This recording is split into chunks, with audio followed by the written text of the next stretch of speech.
repetitive process. Okay, the process as such is repetitive. And again, note that the PMBOK covers only the project. It's a project management body of knowledge. It's not about the operational body of knowledge. So it is stated in the PMBOK that this covers only the project management body of knowledge, but the operation is ongoing and repetitive, and the project is a unique endeavor, temporary endeavor to create a unique product, service, or result. The outcome of the project gets into the operational mode, which is a repetitive process. Okay, an operation is an ongoing work effort.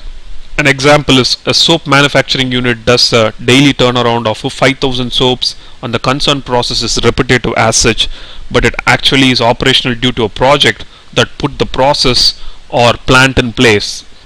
Projects taper over to operations and product life cycle. Yeah, here when you say, although the soap manufacturing unit creates a soap, this is not in this context the product. Even if you look at it, this is a product of the operation, but the plant which was created to be operational is a service that was put forth by the project. That's what is being conveyed here. So a soap manufacturing unit does a daily turnaround of 5,000 soaps, daily 5,000, which is following a constant, ongoing, repetitive process. And the concerned process is repetitive, but it actually is operational due to a project that put the process or plant in place. So in this case, we are not talking about the product, which is a soap of the operation, but then the service which was created by a project.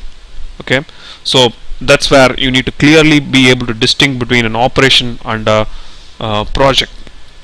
Both can create products, but then how it creates, whether it is a process that creates it, which is a repetitive process that creates it, or something unique that's done for a particular organization with a team to meet its business needs, is what is the context. So we need to be very clear when we go to the exam, because there are questions which revolve around to find out whether this is an operation or a project. So they give an example and they ask you to spot out whether this is an example of an operation or a project. So another important terminology is few of the terminologies: portfolios, programs, and projects. Portfolio is at the highest level. So if you look at it, the higher level is at the portfolio. You call the senior level management deals with portfolio.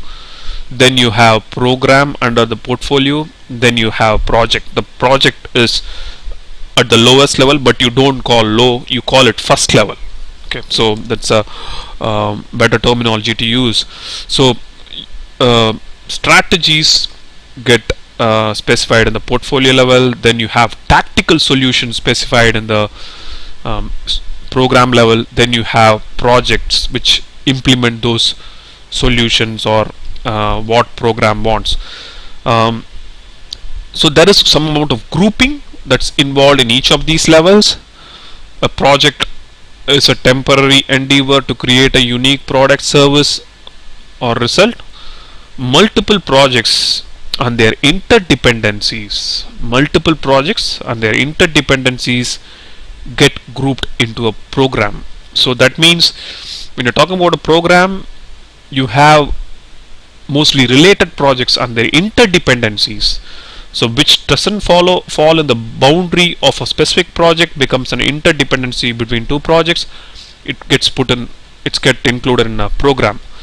So now portfolio can have interrelated programs, but something that's grouped within a portfolio is done mainly for better management. So some of the common ways where you can put things together in a portfolio can be based on technology, based on seller, based on client. So it's more like easy level of management out there. Totally unrelated things, totally unrelated programs, or totally unrelated projects can be put in a portfolio. It's more related to seeing revenue and things like that at the portfolio level.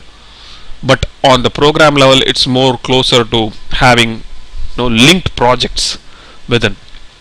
So this is the clear distinction between portfolio, program, and projects.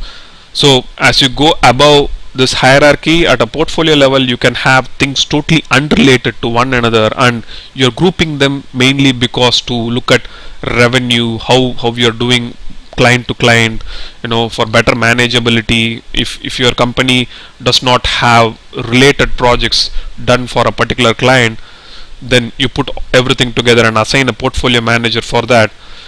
At that level, this portfolio manager is not really concerned about what is being done on each of the projects in terms of technical details, but then he's more concerned about how we are performing for that particular client, how we can improve the